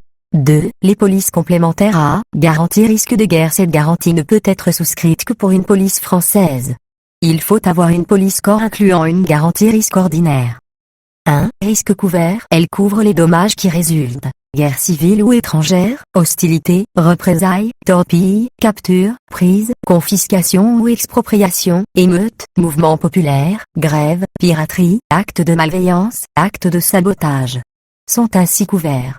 Perte matérielle, des dommages et de la dépossession, recours de tiers pour abordage ou heure, assistance, avarie commune, dépenses raisonnablement exposées et frais de procédure. 2. Les exclusions. La police ne couvre pas les pertes et dommages résultant de capture, détention, confiscation ou expropriation ordonnée par les autorités de l'État où se trouve le siège social de l'assuré, les autorités de l'État du pavillon du navire, déclenchement de guerre, déclaré ou non, entre les pays suivants. États-Unis d'Amérique, Fédération de Russie, France, République populaire de Chine, Royaume-Uni.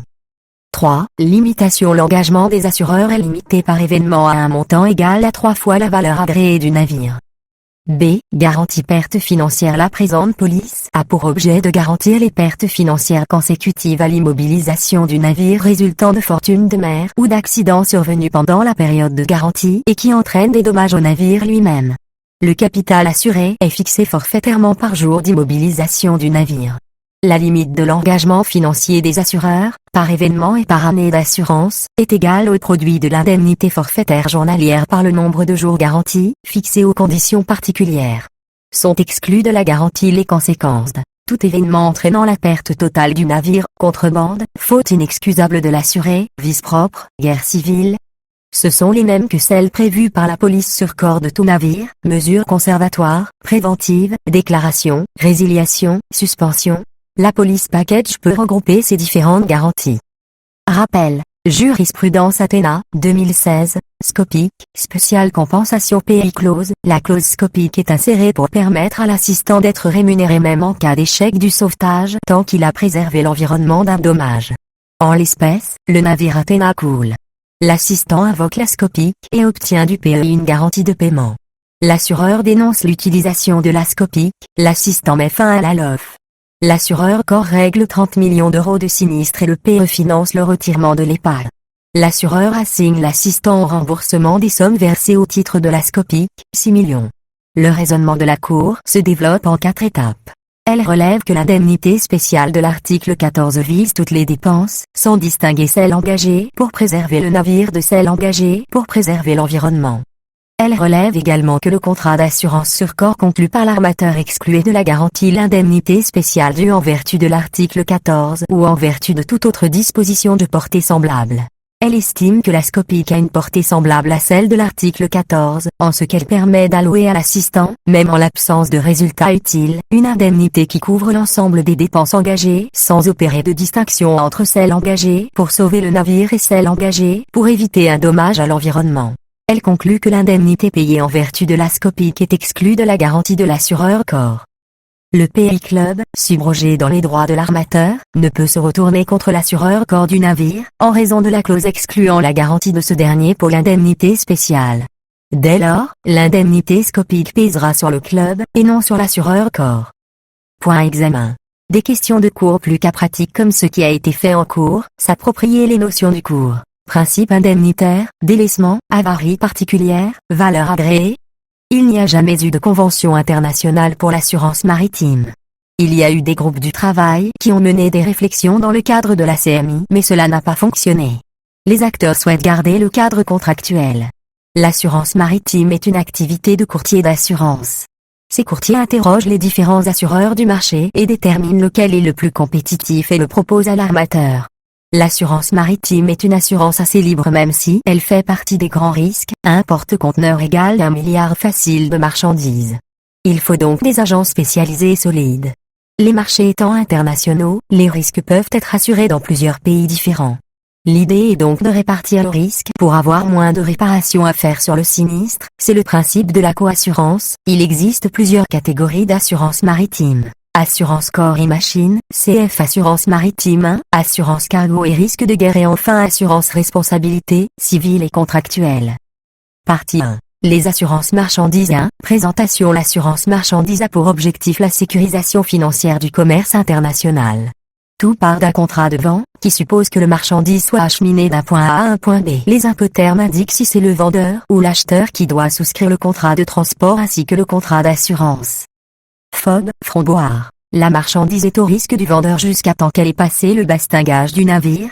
CIF, coast assurance frais. Le vendeur va devoir trouver le moyen de transport et va devoir assurer la marchandise jusqu'à chez l'acheteur. Cette vente CIF suppose un transport qui va être multimodal, cela suppose l'application d'autant de régimes juridiques que de modes de transport et de nationalité, il faut donc s'interroger sur le type de transport national ou international, car cela influe sur la loi applicable. Exemple. Loi française pour le transport national, régime CMR, transport maritime. Convention de Bruxelles 1924. Convention d'Hambourg. Transport ferroviaire. Signe Convention internationale transport ferroviaire, transport terrestre dans X pays, Loi nationale X, transport aérien, Convention de Montréal. Souvent quand il y a une vente en CIF, le vendeur recourt à un commissionnaire de transport. Celui-ci peut engager des sous-traitants dont il a entière responsabilité. Le commissionnaire est responsable de son fait personnel. Cela signifie que s'il commet une faute qui cause un dommage à la marchandise, il engage sa responsabilité personnelle, régime français très dur avec les commissionnaires. Durant le transport, la marchandise va donc être manipulée par de nombreux acteurs, transport, transbordement, manutention. La question de qui est responsable en cas de dommage se pose donc. Et a posteriori, une fois l'indemnisation versée, contre qui l'assureur peut se retourner? C'est là où se trouve la grande complexité de la matière. 2. Les différentes polices. Assurance contract, la police au voyage. L'assurance est active pour un voyage, le contrat d'assurance à éteindre ou alimenter. Dans ce contrat, on a une masse de marchandises à expédier sur une certaine durée. Ces contrats sont utilisés surtout pour les chantiers de construction. La police d'abonnement. C'est une police qui couvre toutes les expéditions pendant une période donnée qui est généralement d'1 an. 3. L'objet de l'assurance. Tout s'assure sauf les marchandises illicites. La licéité s'apprécie en fonction des différents ordres juridiques. Par exemple, ce qui est légal dans un État ne l'est pas forcément dans l'autre, il faut donc regarder si la marchandise est bien légale dans le pays destinataire pour pouvoir l'assurer. La marchandise doit être saine et loyale avant le début du transport. Elle ne doit avoir aucun défaut au départ. En règle générale, les polices d'assurance ne couvrent que les marchandises neuves, mais on peut aussi assurer une marchandise d'occasion qui fera l'objet d'une couverture plus restreinte. Les marchandises doivent être emballées, sauf pour le vrac, et conditionnées pour l'expédition afin de pouvoir supporter les risques normaux de transport. On a certaines marchandises qui font l'objet de couvertures d'assurance spécifiques comme les animaux, les marchandises transportées sous température dirigée, les biens précieux. 4. Les moyens de transport. Concernant les moyens de transport, on sait que dans une vente internationale plusieurs moyens de transport peuvent être mis en place. Il faut savoir que, dès qu'on a dans un transport une partie maritime, quel que soit le moyen de transport utilisé avant ou après, on applique l'assurance maritime de bout en bout. L'assurance maritime fonctionne que si la marchandise est transportée par un professionnel du transport sur un navire de transport. Ce navire de transport répond à 3 critères. être de plus de 500 tonneaux, être enregistré et certifié par une société de classification, être âgé de moins de 16 ans. Des polices sur prime sont prévues pour pallier ces exigences. Les polices sur prime sont des primes supplémentaires que doivent être payées pour que l'assurance maritime soit possible lorsque par exemple le navire a plus de 16 ans. Dès qu'il a le déplacement de la marchandise par le professionnel du transport, la garantie démarre. Il n'y a aucune rupture dans la garantie quels que soient les modes de transport, la marchandise reste couverte où qu'elle soit jusqu'à l'arrivée. Mais il y a des cas où la garantie s'arrête en cours de transport. 1 degré si le destinataire final est tellement impatient de la recevoir qu'il va lui-même la chercher à un point avant le déchargement du navire. La livraison anticipée de la marchandise fait cesser la garantie à ce moment-là. 2 degrés si personne ne vient chercher la marchandise, la garantie cesse au bout de 60 jours, à partir de l'arrivée au port du navire. Sachant que le délai de 60 jours peut être discuté. 3 degrés contractuellement, il est possible d'arrêter la couverture du risque au port avant l'ouverture des containers. Assurance couvre tous les aléas du transport subi par marchandise. On peut réduire ou augmenter la durée d'assurance. 5. Les différentes couvertures A. La police tous risques. Elle couvre tout sauf ce qui est expressément exclu. Les avaries particulières. Tout ce qui est préjudice économique ou financier n'est pas couvert ici. On couvre seulement les dommages à la marchandise. On a des dispositions s'agissant des manquants. Les polices prévoient que les manquants de tout ou partie d'un colis sont à la charge de l'assureur que si des traces d'infraction ont été constatées. Si le colis entier a disparu, l'assureur le prendra en charge que sous présentation d'un certificat de perte émanant du transporteur. Les frais pour préserver la marchandise d'un sinistre ou encore pour limiter les conséquences d'un sinistre. Pour préserver la marchandise d'un sinistre, c'est l'exemple d'une marchandise chère qui se trouve dans un terminal portuaire à l'extérieur. Un cyclone a été annoncé, on fait en sorte de la mettre à l'abri. Il y aura donc des frais de stockage et de manutention. Pour limiter les conséquences d'un sinistre. Par exemple pour des grains en sac, une partie est mouillée, il faut donc ouvrir les sacs et mettre à part les grains mouillés pour limiter les dommages. Il faut noter que les frais couverts sont ceux raisonnablement engagés pour permettre la poursuite du voyage, les frais d'expertise. En cas de sinistre, un expert va être nommé, ces frais sont couverts si le sinistre est garanti. Cela est un peu contradictoire car pour savoir si un sinistre est garanti ou pas, il faut que l'expert se prononce sur la question. Les frais de retour. C'est le cas si l'unique solution pour réparer une marchandise endommagée est de la faire retourner à l'usine. L'assureur prendra en charge ces frais qui peuvent être des frais d'avion, tout cela doit se faire avec l'accord de l'assureur. Les frais de transbordement. Le transbordement consiste à faire transiter une marchandise du quai de réception vers le quai d'expédition, sans passer par un lieu de stockage. La contribution à l'avarie commune. Cette contribution financière est garantie par l'assureur. En droit maritime, l'avarie commune est une procédure de répartition des frais et dommages entraînés par des mesures de sauvetage décidées dans l'intérêt commun d'un navire et des marchandises qu'il transporte. La police tous risques comporte donc des garanties très étendues. B. La police FAB sauf il signifie franc d'avarie particulière sauf. Dans cette police, va être couvert uniquement ce qui est prévu dans la police. On a donc des événements qui sont listés et si le sinistre survient à cause de ces événements il sera couvert. À défaut si le sinistre survient en dehors des événements listés il ne sera pas couvert. 1. Les événements couverts. Ces événements sont des événements majeurs qui permettent d'indemniser les dommages et les pertes survenant du naufrage, chavirement ou échouement navire, de l'abordage du navire ou du hors du navire contre un corps fixe ou mobile, d'une voie d'eau qui oblige le navire à regagner un port de refuge, d'une chute de colis pendant l'opération de débarquement ou d'embarquement, du déraillement du train dans lequel la marchandise est située ou en cas de renversement du véhicule de transport, de l'écoulement de bâtiments, pont qui viendrait à s'écrouler et percuter la marchandise, de la rupture de digue ou de canalisation, de la chute d'arbres, éboulement ou avalanche, d'inondation, débordement de fleuves et de rivières, d'un tremblement de terre, typhon, raz de marée, cyclone, d'un incendie ou d'une exposition, d'un sinistre dû à la chute d'un aéronef. Cette police coûte moins cher à tous risques. Elle est souvent utilisée pour les marchandises qui n'ont pas de grande valeur marchande ou qui ne sont pas sujets à être endommagées facilement. 2. Les frais couverts sont les mêmes que dans la police tous risques. 3. Les exclusions de garantie, le préjudice financier. L'assurance marchandise ne couvre que le dommage matériel. Les pénalités de retard que le vendeur devrait payer du fait que la marchandise arrive en retard en raison d'un sinistre ne sont pas couvertes par l'assureur de la marchandise. La confiscation, saisie ou mise sous séquestre de la marchandise, les obstacles à l'exploitation commerciale de l'assuré. On peut reprendre le cas des pénalités. La conséquence d'une faute intentionnelle ou inexcusable de l'assuré. On a très peu de jurisprudence en la matière. Toutefois, on peut en citer un. Un transport entre les États-Unis et la Russie est organisé. On prévoit l'envoi de 3500 vaches. Le vendeur affrète un navire transformé pour le transport d'animaux. Il s'avère que, dès le départ, les animaux n'ont pas le confort minimum, pas assez de foin, système électrique pour les nourrir ne fonctionne pas. On rappelle que le transporteur a une obligation de soins sur la marchandise, de plus la police d'assurance marchandise indiquait que la réalisation de cette obligation était une condition de garantie du sinistre. Le navire part, sous un mauvais temps, le navire tangue et les vaches perdent l'équilibre. Elles se blessent car il n'y a pas assez de foin dans leur box. Les litières ne sont pas changées faute de personnel à bord. Les matières fécales tombent sur les plaies créant de multiples infections. L'expert parlera dans son rapport de véritable torture animale. Le navire faux escale, il est nettoyé mais aucun soin n'est apporté aux vaches. En Turquie, on débarque les survivantes que l'on place dans un camion vers la Russie, les vaches sont blessées et traumatisées. Au total, 3000 vaches décèdent et le vendeur demandait à son assureur l'indemnisation de son sinistre. L'assureur refuse et se pose la question de la qualification de la faute de l'assuré. C'est une faute inexcusable car on sait que si on ne prévoit pas les moyens nécessaires financiers et humains pour assurer le bien-être des animaux ce sera nécessairement la catastrophe.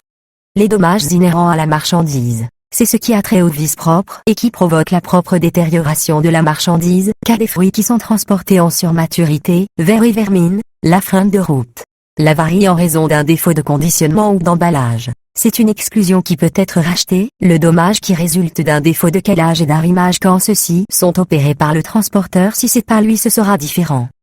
6. La prime. La valeur assurée est une notion importante qui détermine l'engagement financier de l'assureur. Le Code des assurances énonce que la somme assurée doit être indiquée dans la police d'assurance. Normalement la somme doit correspondre à la valeur de la marchandise. On a 3 types de détermination de la valeur. 1. Prix de revient des marchandises. 2. Valeur à destination à la date d'arrivée. 3. Valeur facture. Une fois la valeur déterminée, l'assureur se demande comment déterminer la prime. La prime est le coût de l'assurance. C'est ce que l'assureur prend en vue de payer les sinistres. Pour la déterminer, il considère la zone géographique, le moyen de transport utilisé, le risque rupture de charge, le transbordement, l'expérience de l'assuré. Aujourd'hui, certains recourent à l'IA pour définir la prime. Il prend en compte aussi l'ESP, rapport sinistre-prime. La prime est invariable. On peut rajouter des surprimes qui sont dues en cas d'aggravation du risque. Son paiement se fait dans les mains de l'assureur et au comptant. En pratique, le paiement est échelonné et fait auprès du courtier. Le défaut de paiement entraîne la suspension de la garantie. 7. Les obligations de l'assuré lors de la survenance d'un sinistre. 3 obligations incombent à l'assuré. 1. Prendre des mesures préventives et conservatoires pour éviter le dommage ou limiter le dommage. En pratique, quand il y a sinistre, l'assureur peut se substituer à l'assuré pour prendre les mesures. On vise ici le principe de due diligence. 2. Nommer un commissaire d'avarie qui va venir inspecter les dommages. En France, on a une liste tenue par le SESAM. Il faut définir ce qu'il s'est passé. Comment? Qui est responsable? Et combien cela va coûter? Les frais de son expertise sont dus par l'assureur quand le sinistre est couvert. 3. Préserver les recours de l'assureur à l'encontre des tiers responsables. L'assuré doit émettre des réserves quand il constate un dommage à la marchandise. Ici, on n'oblige pas l'assuré à engager une procédure, seulement à conserver le droit d'action de l'assureur qu'il aura après l'indemnisation du sinistre. En fonction du transport, le délai pour rédiger ces réserves diverge. Pour le TM c'est 3 jours s'il est régi par la Convention de Bruxelles, pour le TR c'est 15 jours si le dommage apparent, au plus tard 3 jours par envoi d'une LR. Si on applique le droit français, si les réserves ne sont pas envoyées sous 3 jours, il y a forclusion. Si l'assuré ne préserve pas ce recours, l'assureur va déduire le montant du recours perdu. 8. L'indemnisation. A. Notion. L'assuré doit démontrer que le sinistre rentre dans le cadre de la police d'assurance. Les pièces à produire sont contrat assurance. C'est le porteur du certificat d'assurance original qui peut demander le paiement. Réserve. Titre transport plus réserve courrier, ou preuve que la marchandise a été endommagée dans le cadre de l'opération du transport, rapport d'expertise, facture originale de la marchandise, justificatif des frais de réparation etc. Ou. Bien souvent ces pièces sont transmises par l'intermédiaire du courtier. L'indemnisation diffère en fonction que la perte soit totale ou partielle. En perte totale, on paye la totalité de la marchandise perdue, en perte partielle on ne paye que la partie perdue.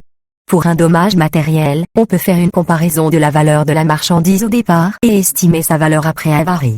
On fait le rapport entre ces deux valeurs et on obtient un taux de dépréciation. On applique ensuite le taux de dépréciation à la valeur assurée. On peut aussi envisager une vente en sauvetage, ici le repreneur est d'accord pour racheter la marchandise en l'état, à un prix plus bas. Le produit de cette vente viendra se déduire de l'indemnisation de l'assuré. L'application du principe de précaution fait que finalement ce mécanisme est très peu utilisé.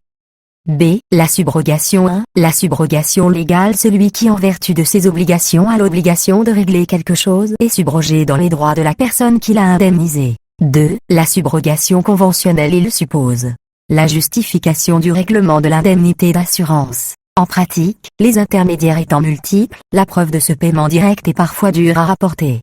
Le fait que la subrogation conventionnelle était consentie au moment du paiement par l'assureur ou dans un document antérieur. La notion de concomitance entre le moment de la subrogation et le paiement est très important ici. Que se passe-t-il si le dossier d'assurance n'est pas indemnisé et que la prescription responsable arrive à échéance? La prescription en matière de transport est assez courte puisqu'elle est d'1 an. On peut demander au transporteur un report de prescription, ce qui n'a pas intérêt à faire, ou alors il l'accepte sous condition.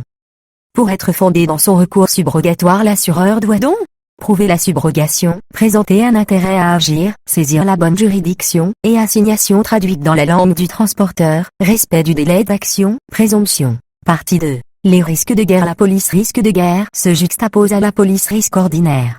Elle couvre la même marchandise, pour la même destination, pour le même assuré sauf qu'il s'agit de garantir en plus les risques dommages à la marchandise pour cause de guerre ou de faits assimilés. Au QI et au XX, il n'y avait aucune distinction sur risque ordinaire et risque de guerre car à l'époque on était plus souvent en guerre qu'en paix. Lors de la première GM, on considère que ce qui relève des risques de guerre doit relever des garanties de l'État. Un organisme est alors créé dans ce but. Le SESAM note les pays en fonction du risque qu'ils présentent. La garantie VAT et borne prend effet quand la marchandise quitte le sol pour être embarquée sur le navire. La guerre c'est quoi? C'est un moyen de régler pour un État son différend par la force avec un autre État. La situation de guerre existe même s'il n'y a pas de déclaration de guerre. La guerre civile est un affrontement au sein d'un même État de deux parties qui utilisent la lutte armée pour remettre en cause le pouvoir dans l'État ou le pouvoir de l'État. Le risque de guerre englobe aussi les émeutes, mouvements populaires, grèves et faits analogues. Une émeute a été définie en 1934 par la CA de Bordeaux comme un tumulte séditieux, une manifestation violente contre des personnes ou des biens à l'appui de revendications politiques, sociales, économiques ou religieuses. Le mouvement populaire a été défini par le tribunal d'instance de Mâcon en 1945. Il s'agit de toute manifestation violente et non concertée d'une foule rebelle à la direction des représentants de la loi ainsi que tous les ordres résultant d'un rassemblement d'individus qui agissent sous l'impulsion d'un même sentiment d'enthousiasme ou de couleur. Partie 3. L'assurance responsabilité. Comme en matière de responsabilité, on a la responsabilité contractuelle et la responsabilité délictuelle. 1. Responsabilité contractuelle. Il faut donc imaginer quel contrat un navire a besoin de souscrire. Un contrat d'affrètement. Au voyage, à temps, à coque nue, pur droit française, pas de convention internationale en la matière. Les obligations de l'affréteur et du fretteur sont régies par la charte partie. Un contrat de transport, concrétisé par le bleu. Un contrat de travail. Pour les personnes à bord, un contrat avec le manutentionnaire, un contrat avec la manœuvre, un contrat avec le pilote, un contrat avec les remorqueurs, un contrat d'approvisionnement des soutes, un contrat d'agent maritime. Il s'agit de tout l'environnement contractuel qui permet au navire d'être exploité, mais il faut savoir que tous ces contrats ne sont pas passés par les mêmes personnes. Si le navire appartient à un armateur et qu'il exploite lui-même, il n'y a pas de contrat d'affrètement. L'armateur en souscrivant un contrat de transport devient un transport maritime. Si le navire est affrété, l'armateur, propriétaire du navire, va louer le navire par la charte partie à l'affréteur. L'affréteur sera donc le transporteur maritime. Dans l'exploitation nautique du navire, ce sera l'affréteur qui va souscrire tous les contrats. On peut imaginer aussi avoir une chaîne d'affrètement. On peut aussi imaginer que ni l'armateur ni l'affréteur soient les transporteurs. Il est donc essentiel de déterminer qui est qui puisque quand on souscrit un contrat, on a des obligations et en cas de faute, on engage sa responsabilité contractuelle. Par exemple, s'il s'agit d'une charte partie à temps, l'affréteur va être responsable vis-à-vis du propriétaire de tous les dommages que le navire subit du fait de son exploitation par l'affréteur. Le contrat de transport est concrétisé par le connaissement qui va se référer à un régime juridique. la Convention internationale régissant le transport de marchandises par mer. Cette convention va réagir toutes les obligations des acteurs du transport. Tous les contrats qui concernent la manutention, le lamanage vont être régis par la loi nationale du pays dans lesquels ils sont passés, sauf clause de juridiction. Concernant les contrats de travail, ils sont soumis à la loi du pavillon, ce qui peut poser problème. Exemple. Des marins embarquent sous la loi française plus d'autres nationalités. Toutes les dispositions dans le Code du travail ne sont pas applicables dans les autres pays. 2. Responsabilité délictuelle. Elle est applicable en cas de collision, pollution et plus généralement de tout dommage causé à des tiers pour toute personne qui se blesse et qui n'a pas de contrat. On finit dans le délictuel, tiers, expert, avocat. 3. Risque assuré. Quand on a un risque de responsabilité, il faut essayer de l'assurer. Le marché des assureurs traditionnels et le marché français avaient créé des conditions générales couvrant certaines responsabilités. On avait celle qui couvrait la responsabilité du propriétaire du navire de mer, la responsabilité du transporteur maritime, la responsabilité de l'affréteur du navire. On va pas en parler car ce sont des polices d'assurance qui ne couvraient que certaines opérations. Maintenant, on a les PI Club, Protection and Indemnity Club. Ces clubs sont à l'origine anglais, issus d'une époque où on avait des assureurs traditionnels organisés par club. Ces clubs sont issus de la réflexion des acteurs maritimes qui considèrent que pour tous les risques pour lesquels on n'arrive pas à trouver une assurance, on va trouver une mutualité entre nous dont chacun va participer et tout l'argent mis en commun a pour vocation de payer le sinistre auquel l'un ou l'autre doit faire face. Les assureurs traditionnels sont donc restés sur une assurance traditionnelle de marchandises, navires et responsabilité pour les autres personnes. Aujourd'hui, ces clubs sont des sociétés constituées par des armateurs et des sociétés de gestion. Ces clubs se sont regroupés dans une association internationale qui a pour but de mettre en place un programme de réassurance des risques. Comment fonctionne un club? On a une assemblée générale qui détermine les règles garanties d'assurance. Elle s'occupe de mettre en place les garanties et d'en suivre les modifications. On a le conseil d'administration qui est généralement élu tous les ans. Il a un rôle financier important car il fixe ce que paye chacun des membres annuellement. On ne parle pas de prime d'assurance mais de CAL. Ce CAL peut être modifié même en cours d'année. Le CA a aussi le rôle d'accepter certains sinistres qui doivent être obligatoirement soumis à son appréciation. Il doit régler les litiges entre les membres du club et le club, il doit veiller aux accords de réassurance. Les clubs ont des représentations dans le monde entier, système de mandat. L'armateur qui veut s'assurer auprès du pays va raisonner par navire. Le club vérifie si le navire est conforme, enregistré dans un bureau et qu'il a bien ses permis de navigation. Une fois le navire inscrit, ce dernier émet un certificat d'assurance pays qui va reprendre le nom des armateurs, du navire, la typologie des garanties qui sont attribuées, et les éventuels créanciers hypothécaires du navire. Les CAL ne sont pas invariables et peuvent évoluer tous les ans. S'il y a un sinistre majeur qui se présente et que les réserves financières s'avèrent insuffisantes pour pouvoir faire face à ces conséquences, à ce moment-là tous les membres vont devoir payer un overspill CAL ou des additionnels CAL. Si le club fait des résultats positifs, il va faire des ristournées et redonner de l'argent à l'armateur. Dans le fonctionnement des clubs, on a une règle qui est intéressante omnibus rule, les armateurs sont couverts pour la responsabilité contractuelle et délictuelle, mais les règles de PI Club couvrent aussi la responsabilité légale. Cela permet à la direction du pays de décider de payer un sinistre ou non au titre de la responsabilité de l'assuré. Cette règle s'applique à chaque fois qu'il n'y a pas forcément de garantie mais qu'il est de l'intérêt de l'armateur et du club d'indemniser. Il y a une autre règle PET-OBP dans ce cas, le pays dit que c'est vous le responsable que vous payerez la condamnation et après le club vous remboursera. Principale garantie que l'on retrouve dans le PI Club, chaque club a ses propres règles, couverture de risque et responsabilité suivant. Collision, dommages aux objets fixes ou flottants, réclamation sur cargaison, pertes et dommages des biens se trouvant à bord du navire, dommages corporels et pertes de vie humaine, responsabilité de l'équipage, effets personnels des membres de l'équipage ou de toute personne à bord, amendes et pénalités sanctionnant une faute de l'armateur, toutes dépenses de quarantaine du navire, dépenses et frais liés aux passagers et passagers clandestins, frais nécessaires au changement de route, responsabilité encourue en cours de mission de sauvetage, frais d'avarie commune, responsabilité en cas d'épave de navire, la principale exclusion est la faute inexcusable mais chaque club a ses propres exclusions.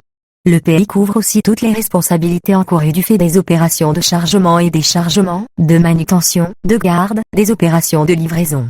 Responsabilité de l'équipage lui-même. Il couvre également les dommages aux personnes, l'équipage, soins médicaux, décès, rapatriement, salaire pendant la maladie, ou toute autre personne à bord.